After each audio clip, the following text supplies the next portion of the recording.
দেশের মাটিতে সবচেয়ে বড় গলফ টুর্নামেন্টে সবার নজরে ছিলেন সিদ্দিকুর রহমান। প্রত্যাশা পূরণে একেবারেই ব্যর্থ দেশসেরা এই গলফার। দেশের গলফারদের মধ্যে শীর্ষে ছিলেন সাখাওয়াত সোহেল। অ্যামেচার গলফারদের মধ্যে দৃষ্টি কেড়েছেন দিল মোহাম্মদ। স্বাগতিক হলেও নিজ দেশের কন্ডিশনের সাথেই মানিয়ে নিতে পারেননি গলফাররা।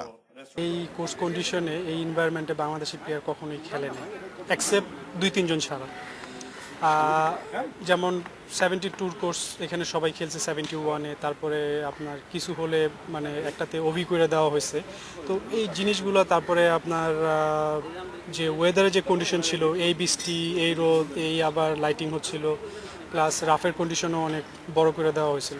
তো আমার জানা মতে 3 থেকে 4 প্লেয়ার ছাড়া এই এনভায়রনমেন্টে কখনোই তারা খেলে নাই এবং তাদের এই এক্সপিরিয়েন্সও নাই। আগামী 2 বছর বাংলাদেশে এশিয়ান ট্যুর আয়োজন করার কথা জানিয়েছে গলফ ফেডারেশন। আর এর প্রস্তুতি হিসেবে গলফারদের প্রয়োজন দেশের মাটিতে বড় মাপের টুর্নামেন্ট। এই ধরনের টুর্নামেন্ট যদি বাংলাদেশে হয়, বাংলাদেশের খেলোয়াড়রা অনেক অনুপ্রাণিত হবে এবং এখান থেকে তারা অনেক সুবিধাও নিতে পারবে। কারণ এই ধরনের ইন্টারন্যাশনাল টুর্নামেন্ট যদি তারা না খেলে, সাডেনলি আপনার বছর শেষে একটা টুর্নামেন্টে আইসা মানে 100% পারফরমেন্স করা খুবই টাফ আসলে।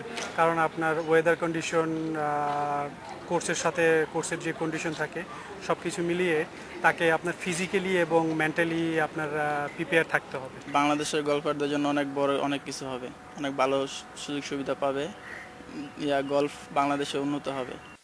টুর্নামেন্ট শুরুর আগে যে প্রত্যয় ও প্রত্যাশা ছিল স্বাগতিক গলফারদের কণ্ঠে, টুর্নামেন্ট শেষে তা রূপ নিয়েছে হতাশায়।